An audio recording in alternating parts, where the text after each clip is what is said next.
Ada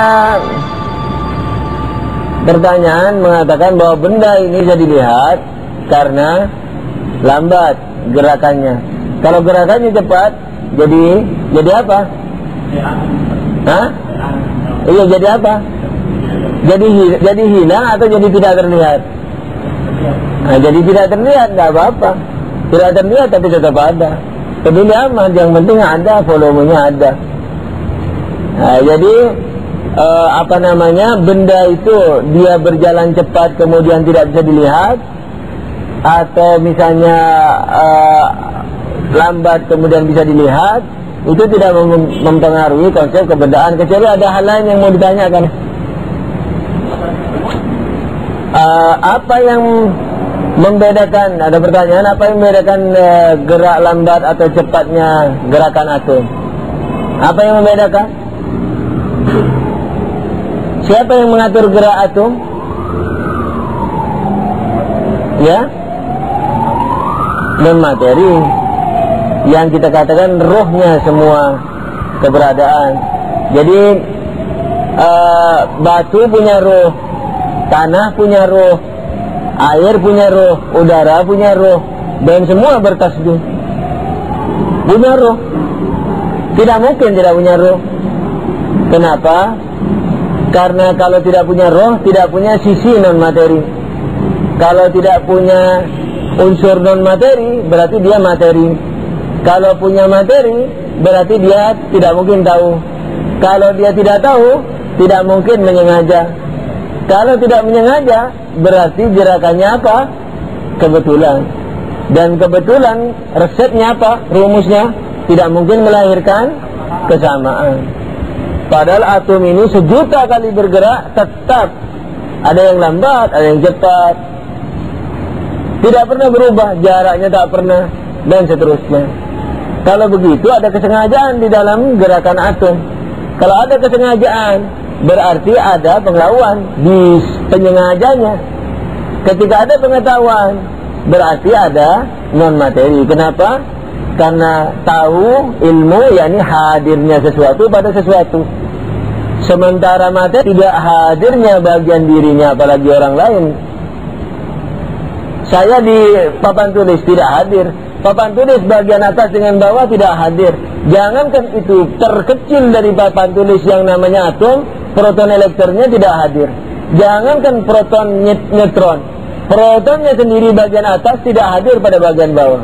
Bagian samping tidak hadir pada bagian samping lainnya.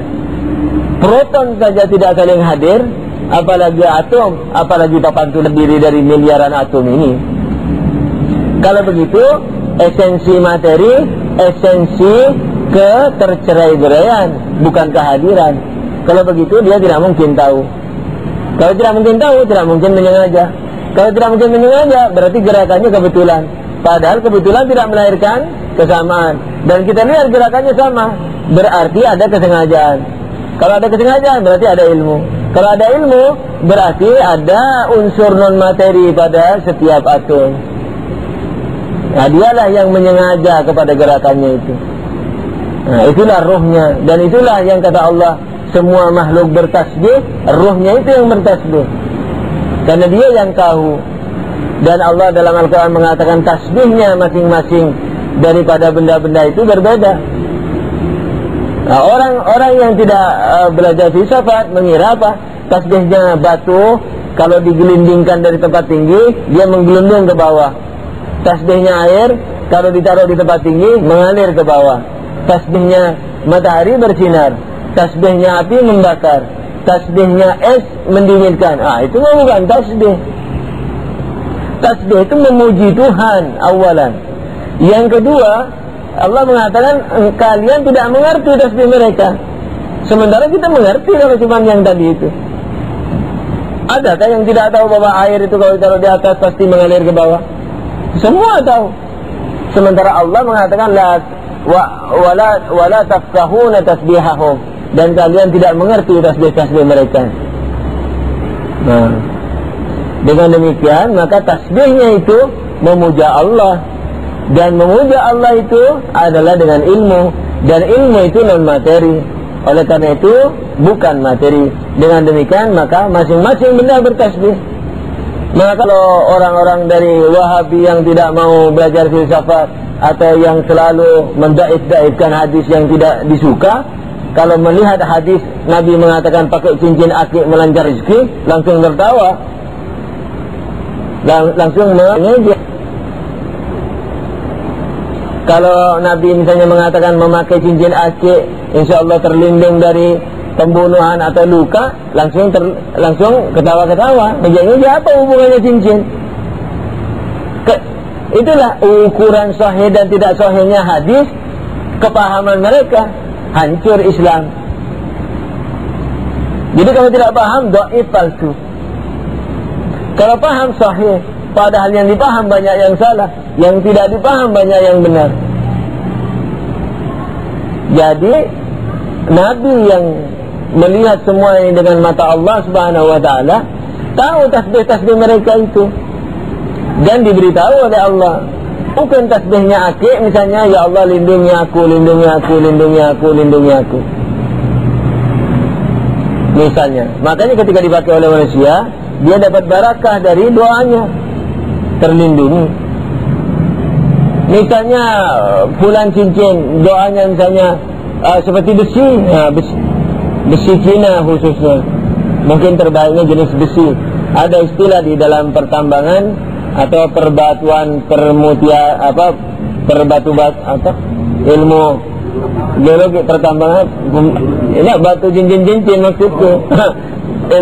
Batu percincinan lah. Itu ada istilah di besi Cina, hadidus sin. Itu di hadis dikatakan menguatkan badan. Imam Ali memberi contoh kalau mau perang pakai hadidus sin, tapi jangan dipakai berketerusan, katanya bisa membuat seret rezekinya tidak lancar. Nah, hadidus sin besi Cina ada dalam di tukang jual cincin. Kalau di Timur Tengah ada itu. Mereka tahu, kalau di sini tidak dikasih. Nah, kenapa mungkin tasbihnya ya Allah kuatkan aku, lambang kekuatan. Nah itu. Jadi kita yang tidak tahu tasbih mereka harus mendengar apa. Kalau ada bimbingan dari Rasulullah, nah itu harus dengar, harus diperhatikan. Filosof tidak bisa mencapai apa jenis tasbih mereka, tapi filosof mengerti bahwa semua ini bertasbih dan memiliki unsur non materi yang disebut roh itu.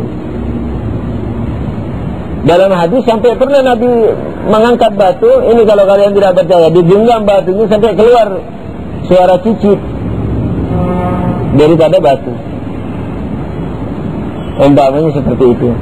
Nah, dengan demikian maka setiap kembali kepada masalah benda yang kita maksudkan panjang lebar tebal itu benda pertama yang tidak bisa dibagi secara eksternal loh, secara internal pasti bisa dibagi karena konsepnya yang bervolume pasti bisa dibagi.